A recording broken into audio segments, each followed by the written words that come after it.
کرتی ہے سسرالی رشتے میں اور اپنے رشتے میں. اگر عورت سسرال والوں کو بھی اپنا ہی سمجھے تو میں سمجھتا ہوں کہ 80% جھگڑے ختم ہو جائیں گے. 80% جھگڑے. عورتوں کو سب سے زیادہ دکھ اور تکلیف اور پریشانی ساتھ سے ہوتی ہے. ان کے لیے سب سے تکلیف دہ ذات اکثر ساس ہوتی ہے. لیکن اگر عورتیں یہ سمجھے کہ یہ ساس اگر نہ ہوتی تو میرا شوہر کہاں سے آتا, ساس ہی کے صدقے میں تو شوہر ملا ہے, اسی کے بیٹے کا نام شوہر ہے نا. لیکن عورتیں بہت چھوٹے دماغ سے کام لیتی ہے. ان کو سمجھنا چاہیے کہ ساس بھی آپ کی ماں کی جگہ ہے. ایک شخص نے اپنی بیوی سے پوچھا کہ بیوی یہ بتائیں کہ سب سے دنیا میں خوش نصیب عورت کون ہے, آپ بتا سکتی ہیں کون ہے؟ تو اس وقت اس کی بیوی نے جواب دیا کہ دنیا کی سب سے خوش نصیب عورت کا نام حوا ہے. شوہر نے تعجب سے کہا وہ کیسے؟ تو بیوی نے کہا اس لیے کہ حوا کی کوئی ساس نہیں تھی, اس لیے وہ سب سے خوش نصیب بیوی ہے. کہ جب ان کے یہاں ساس ہی نہیں تھی تو کوئی تکلیف ہی نہیں تھی. حالانکہ ساس ہو کر بھی عورتیں تکلیف سے بچ سکتی ہے. صرف ایک کام انہیں کرنا ہے کہ وہ ساس کو اپنی ماں سمجھے اور ساس کا ہر مطالبہ پورا کریں. محبت ہوگی گھر میں.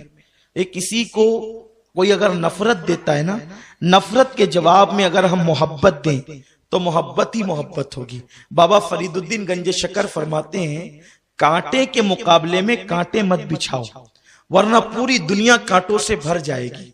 اگر کوئی کانٹا بچھائے کوئی کانٹا ہٹائے تو پھر کانٹے نہیں ہوں گے.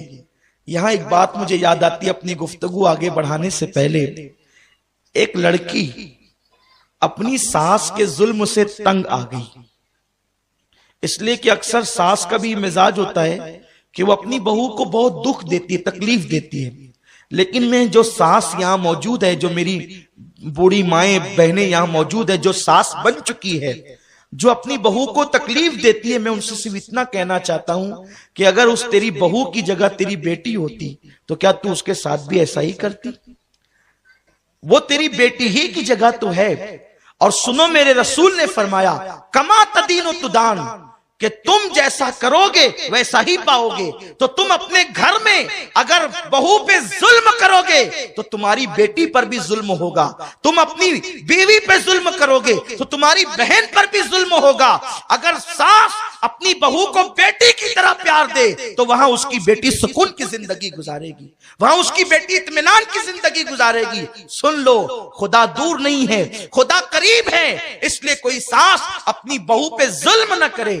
ایک لڑکی خاتون اپنی ساس کے ظلم سے تنگ آ گئی.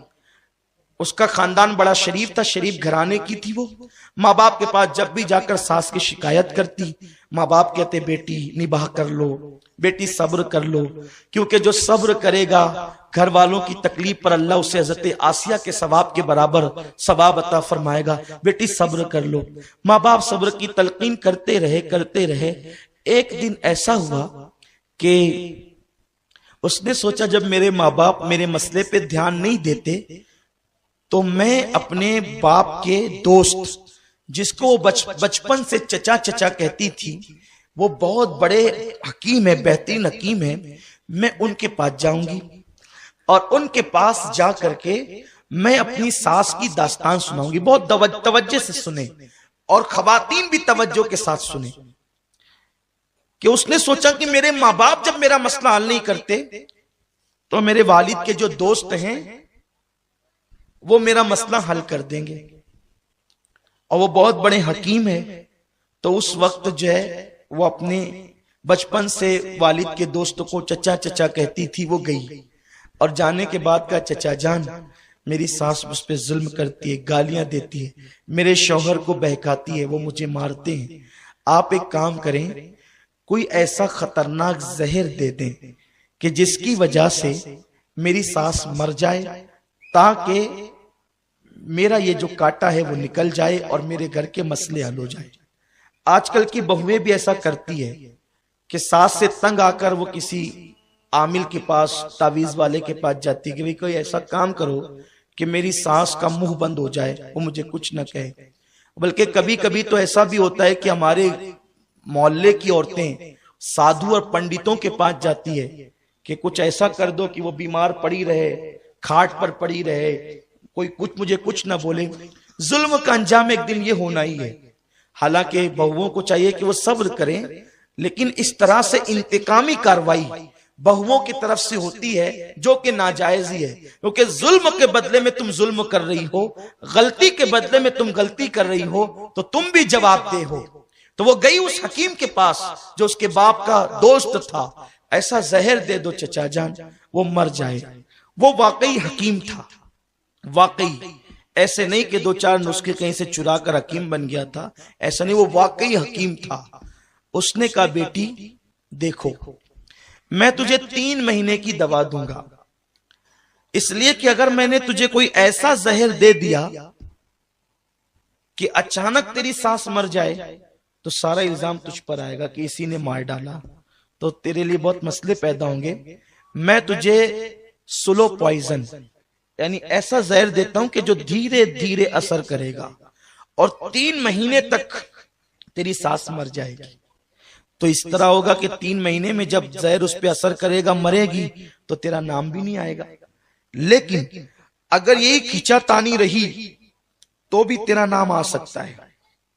یہ 3 مہینے میں جو تو نے اس کو زہر دینا ہے, تینوں ٹائم کے کھانے میں, ناشتے میں, دوپہر اور شام میں, تو زہر دینے کے پیریڈ میں تجھے کرنا یہ ہے کہ جب وہ لیٹے بستر پہ تو اس کے پیر دبائے, جب وہ پانی مانگے اس کے جملے مکمل نہیں ہو تو پانی پیش کر دے, بلکہ پانی مانگے تو دودھ دے دے, اس کے کپڑے دھل دے, اس کی خدمت کر, اس کی ہر ممکن خوشی کا خیال رکھ. کیونکہ جب وہ 3 مہینے کے بعد مرے گی تو تجھ پہ کوئی الزام تو نہیں آئے گا. لوگ کہیں گے کہ یہ تو بڑی فرما بردار بہو تھی, یہ کیسے یہ کام کر سکتی ہے. اس نے سوچا بہت اچھا نسخہ ہے, جب مار نہیں ہے 3 مہینے کے اندر اس کو, تو 3 مہینے کے لیے اتنی مصیبت تو میں اٹھا سکتی ہوں کہ روز رات کو پیر دبا سکتی ہوں, اس کے سر کی مالش کر سکتی ہوں, اسے اچھے اچھے کھانے کھلا سکتی ہوں. بس 3 مہینے کی تکلیف ہے, ہمیشہ کے لیے پھر اپنی راحت ہی راحت ہے. اس نے 3 مہینے کی پڑیاں لے آئی. لانے کے بعد اب ناشتے میں ملا رہی ہے کہ یہ زہر ہے, دوپہر میں ملا رہی ہے زہر ہے, شام کو ملا رہی ہے زہر ہے. لیکن اب اس نے خود سے آ کر کے صلح کر لی, امی مجھے معاف کر دو, مجھ سے بڑی غلطیاں ہوئی ہے, اب میں کوئی ایسا کام نہیں کروں گی. اور اس کے بعد معافی مانگنے کے بعد پھر پیر دبایا, کھانا دیا, خدمت کی. ساس کو ایسا لگا میری بہو تبدیل ہو رہی. ابھی 1 مہینے سے کچھ زیادہ یا کم دن گزرے تھے تو ساس بہو میں ایسی محبت پیدا ہو گئی جیسے ماں اور بیٹی. کیونکہ جب ساس کو خدمت ملنے لگی تو اس کو یوں لگا کہ یہ تو میری خدمت گزار ہے, اور بہو کو جب گالیاں نہیں ملی, اس کے شوہر کو بہکایا نہیں گیا, تو اس کو لگا میری ساس تو بڑی اچھی ہو گئی. تو اس کو غلطی کا احساس ہوا کہ میں نے تو 1 مہینے سے زیادہ کی پڑیاں اپنی ساس کو کھلا دی ہے, اب یہ تو 3 مہینے کے اندر اندر مر جائے گی. ہائے میرے گھر کی روشنی چلی جائے گی, میرے گھر کا بزرگ چلا جائے گا, میرے گھر کی تجربہ کار شخصیت چلی جائے گی. تو وہ روتے دھوتے اس حکیم کے پاس پہنچی, چچا جان احسان کریں کہ وہ میری ساس کو میں نے 1 مہینے سے زیادہ زہر کی پڑیاں تو کھلا دی ہے, اب وہ مرنے والی ہے, چند دنوں میں وہ مر جائے گی. میری ساس بڑی اچھی ہے, وہ مجھے بڑا پیار دیتی ہے, بڑی محبت دیتی ہے. وہ جھگڑے سب محبتوں میں تقسیم ہو چکے, تبدیل ہو چکے ہیں. چچا جان اب کسی طرح میری ساس کو بچا لیجئے, جتنا زہر میں نے کھلایا ہے اب آگے کی پڑیاں میں پھینک دینا چاہتی ہوں اور اس زہر کا علاج کرانا چاہتی ہوں, خدا را میری ساس کو بچا لو. اس حکیم نے مسکرا کر کہا بیٹی میں نے اسے زہر نہیں دیا تھا, بلکہ تیری تسلی کے لیے کچھ جڑی بوٹیوں کا پاؤڈر دیا تھا. میں جانتا تھا کہ جب تو اسے پیار دے گی تو وہ تجھے پیار دے گی اور تیرے جھگڑے محبتوں میں تبدیل ہو جائیں گے. تو اے میرے آقا علیہ السلام کی کنیزوں, کسی عامل کا تعویذ اتنا کام نہیں کرے گا تمہارے گھر کے جھگڑوں کے خاتموں کے لیے جتنا یہ نسخہ کام کرے گا. تمہاری ساس گالی دیتی ہے تو مسکرا کر کے جب وہ لیٹے تو اس کے پیر دبا دو, اس کے کپڑے دھلنے میں تم جلدی کرو, اس کے کام کرنے میں تم جلدی کرو, اس کی دعائیں لو. پھر کیا ہوگا, پھر محبتوں کا ماحول ہوگا. یاد رکھیں ہم محبتوں کے ماحول کے لیے اپنا حق مانگنے چلے ہیں. اپنا حق چھوڑ دو سب پر، اپنا حق مت مانگو. لوگ اپنی حقوق کی تلفی کرتے ہیں، اپنی حق تلفی لوگوں کو کرنے دو. ہم پر کیا حق بنتا ہے؟ حق ادا کرتے رہو. جب تم لوگوں کا حق ادا کرتے رہو گے تو انشاءاللہ تبارک و تعالی ایک دن وہ آئے گا کہ لوگ تمہارے حق ادا کریں گے، تم سے محبت کریں گے. تو عرض یہ کر رہا تھا حضور کے دور میں ایسا تھا کہ صحابہ کے گھر میں کئی کئی دن تک چولہے نہیں جلتے تھے، لیکن عورتیں کبھی بھی شکایت نہیں کرتی. ایک مرتبہ سرکار کے یہاں مہمان آئے تو آقا نے فرمایا اے ابو طلحہ میرا مہمان تم اپنے گھر لے جاؤ. توجہ فرمائیں، گفتگو ختم کرنے والا.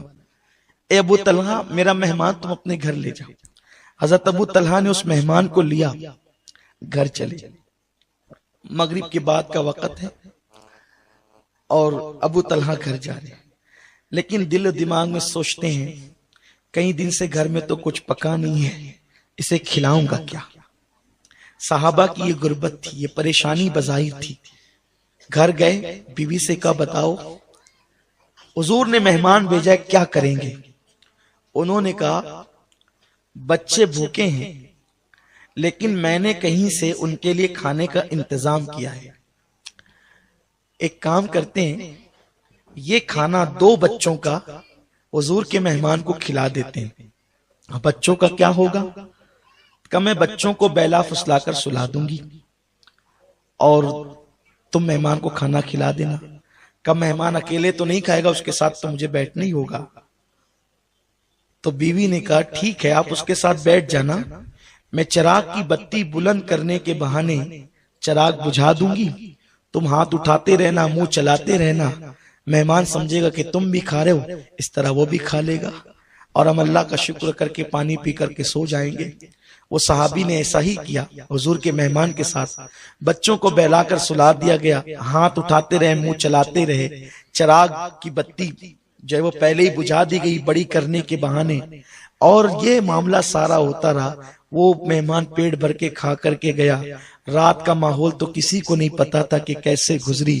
صبح کو جب ابو طلحہ پہنچے تو میرے آقا نے فرمایا ابو طلحہ میرے مہمان کے لیے جو تو نے اور تیری بیوی نے قربانی دی ہے وہ اللہ نے دیکھی ہے، اور اس کے بدلے میرے اللہ نے تم دونوں کو جنت کی بشارت عطا فرما دی.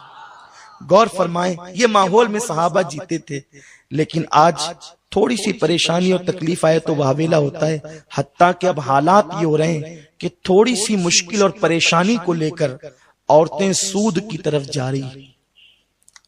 بچوں کو کھانے کے لیے کم ہے، نئے کپڑے نہیں ہیں تو سود سے پیسے لیے جاتے ہیں. یاد رکھیں جو سود سے پیسے لیتا ہے وہ بھی ملعون ہے. آقا نے فرمایا جتنا گنہگار سود دینے والا ہے، لینے والا جتنا گنہگار ہے اتنا ہی سود دینے والا بھی گنہگار ہے. دونوں گناہ میں برابر کے شریک ہیں، دونوں پر لعنت ہے. اور اب تو مسلم محلوں میں ایسا بھی ہوتا ہے کہ کوئی عورت اپنے شوہر کے پیسے جمع کر کر کے رکھتی ہے تو پڑوس کی عورت قرض مانگنے آئے تو کہتی ہے کہ اگر 10 لے جا رہی تو 12 لا کر دینا، 100 لے جا رہی تو 110 لا کر کے دینا. یہ سود ہے. میں ان بہنوں سے کہنا چاہتا ہوں اپنے پیٹ میں جہنم کی آگ مت بھرو، کیونکہ میرے آقا صلی اللہ علیہ وسلم فرماتے ہیں قیامت کے دن سود خوروں کو، سود کھانے والوں کو یعنی بیاج کھانے والوں کو اس طریقے سے اٹھایا جائے گا کہ ان کے پیٹ مٹکوں کی طرح ہوں گے اور اس میں آگ بھری ہوگی اور اس میں بچھو ہوں گے اور وہ اٹھنے کی کوشش کریں گے لیکن اٹھ نہیں پائیں گے. لوگ کہیں گے یہ کون لوگ ہیں؟ تو فرشتے کہیں گے یہ سود خور لوگ ہیں جو لوگوں سے سود لیا کرتے تھے اور کھایا کرتے تھے. اور حال یہ ہوگا کہ ان کو استغفر اللہ، اللہ اکبر، ایک حدیث یاد آتی ہے سود خوروں کے لیے جہنمیوں کی شرمگاہ سے ایک پیپ کی نہر نکلے گی. جو لوگ سود کا پیسہ کھاتے ہیں نا، یعنی سود کا دھندا کرتے ہیں، اکثر غریب بستیوں میں یہ ہو رہا ہے کہ مجبوراً کچھ نہ کچھ تو لوگ لے کے ہی جاتے ہیں. لیکن یاد رکھو مسلمانوں، فاقہ کشی کرو، یہ سوچ کر کے کہ فاقہ کبھی کرنا یہ بھی میرے نبی کی سنت ہے. ایک وقت کا نہ کھانے سے کوئی مر نہیں جاتا، اور شادی کے موقع پر کوئی ضروری نہیں ہے کہ آپ 50 پہلی کا کھانا کرے، اللہ نے دیا ہے 100 پہلی کا بھی کرے، لیکن اگر نہیں ہے تو سود سے پیسے لے کر کے اپنے بچوں کی شادیاں نہ کرو۔ میرے رسول نے سب کچھ ہونے کے بعد اپنی بیٹی کی شادی اس لیے بڑی سادگی سے کی تھی تاکہ غریبوں کو ایک دستور مل جائے، غریبوں کو ایک قانون مل جائے۔ حضور نے کچھ نکاح بڑی سادگی سے بھی کیے تھے تاکہ غریبوں کو قانون ملے، اور ایک نکاح میں بکری کے گوشت کا ولیمہ بھی کیا تھا تاکہ امیروں کو بھی قانون مل جائے۔ جس کی جتنی حیثیت ہے وہ اپنی حیثیت کے مطابق خرچ کرے۔ لیکن آج تو برادری میں میری ناک نہیں کٹنی چاہیے، نادان برادری کے لوگ قبر میں نہیں آئیں گے، تیری قبر میں تجھے اکیلے جانا ہے۔ اللہ سے اپنا معاملہ درست رکھو۔ کسی کو کسی کی برادری نے نہ عزت دی ہے نہ دے سکتی ہے، عزت تو اللہ دیتا ہے، اس لیے اس کو راضی کرو۔ گناہ کر کے کوئی عزت حاصل نہیں کر سکتا۔ اسلام کوئی ایسی برادری کے قانون کو ماننے کے لیے تیار نہیں ہے جو اسلام سے ٹکراتا ہے۔ قانون کسی برادری کا نہیں چلے گا، قانون تو صرف اسلام کا چلے گا، اس لیے کہ ہماری برادری اسلام ہے اور ہمارا قانون قرآن ہے، ہم مسلمان ہیں۔ اسی لیے تو حضرت سلمان فارسی سے کسی نے پوچھا، سلمان تیری برادری کیا ہے؟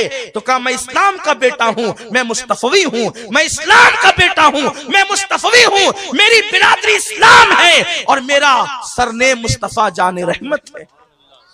یہ فکر ہمیں لے کر کے چلنا ہوگا۔ تو یہ کہ ہم اس کو دعوت دیں، اس کو ٹھیک ہے، ہم لوگوں کے یہاں کھا کر کے آئیں، انہیں کھلانا بھی تو ہوگا۔ آپ نے کوئی معاہدہ تو نہیں کیا تھا کہ آپ کھلانے تو ہم بھی کھلائیں گے، اس کی حیثیت کھلانے کی تھی، اس نے کھلایا، آپ کی حیثیت نہیں ہے، آپ پر کوئی ظلم نہیں، کوئی حکم نہیں ہے۔ اس لیے لوگوں تو عرض یہ کر رہا تھا جو سود لیتے دیتے ہوں گے ان کے لیے کتنا دردناک۔ میں یہ حدیث پڑھتا ہوں تو لرز جاتا ہوں۔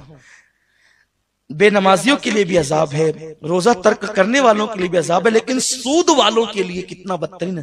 جہنمیوں کی شرمگاہوں سے پیپ کی نہر نکلے گی اور وہ اتنی بدبودار ہوگی، اور اتفاق سے اللہ اکبر وہ جہنمی جو ہوں گے، اللہ اکبر، وہ زانی جہنمی ہوں گے، اور زانی جہنمیوں کی شرمگاہوں سے اس وقت اتنی بدبو نکلے گی کہ وہ بدبو اگر دنیا کے انسانوں پہ کھول دی جائے تو سارے دنیا کے انسان مر جائیں، اور اسی سے وہ پیپ کی نہریں نکل رہی ہوگی۔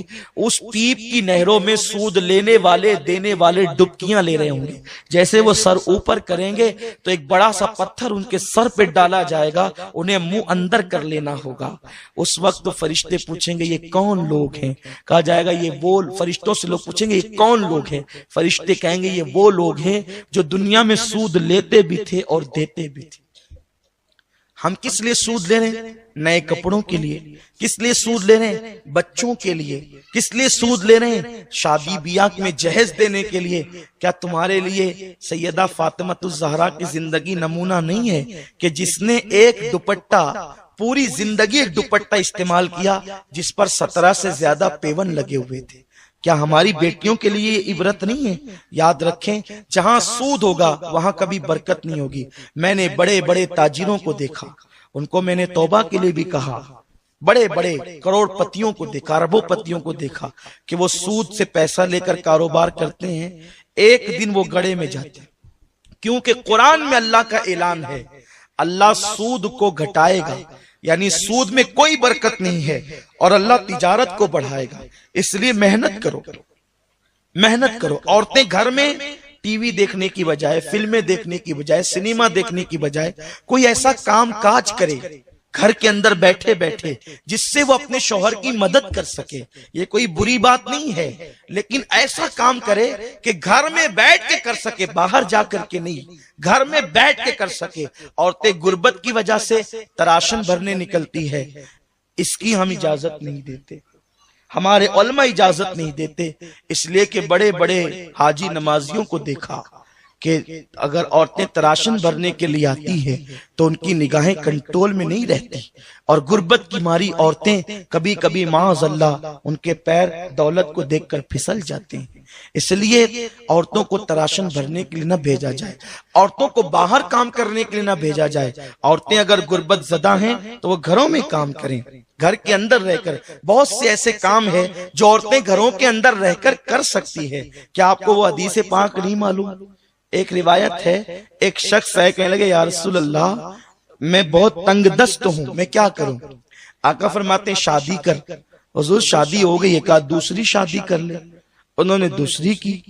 پھر اس کے بعد عرض کی یا رسول اللہ اور تنگی بڑھ گئی. سرکار نے فرمایا کہ شادی کر. کہا حضور دو تو کر چکا ہوں. کہا شادی کر. انہوں نے تیسری کی. پھر اور تنگی بڑھ گئی تو انہوں نے عرض کیا رسول اللہ اب تو تنگی بہت زیادہ ہی بڑھ گئی ہے، کیونکہ پہلے ایک پیٹ کا معاملہ تھا، ابھی تو تین تین کے خرچے کی بات ہے. حضور نے فرمایا کہ شادی کر. انہوں نے چوتھی کی. اتفاق سے وہ چوتھی دلہن کوئی ہنر جانتی تھی. وہ آئی تو اس نے ان تینوں کو سکھایا، اور جب یہ چاروں مل کر کے وہ اس ہنر پہ کام کرنے لگے تو اللہ نے ان کو مالا مال فرما دیا. لیکن آج کوئی اس کو دلیل بنا کر ابھی 3-4 کا پلان نہیں بنائے. میں یہ کہنا نہیں چاہتا، میں یہ کہنا چاہتا ہوں کہ گھر کی عورتیں جو ہے وہ اس طریقے سے اپنے ہنر کا استعمال کر کے اپنے شوہر کا ہاتھ بٹا سکتی ہے، اپنے شوہر کی مدد کر سکتی ہے. تو سود لینے سے اچھا ہے اور سود سے کمانے سے اچھا ہے کہ عورتیں اپنے گھروں میں، ہم اپنے بچپنے میں دیکھتے تھے گھروں میں چرخے ہوتے تھے، عورتیں چرخہ بھرتی تھی، اور چرخہ بھرنے کے نتیجے میں بچوں کی پڑھائی چرخے سے ہوتی تھی، عید کے پیسے چرخے سے جمع کیے جاتے تھے. لیکن اب چرخے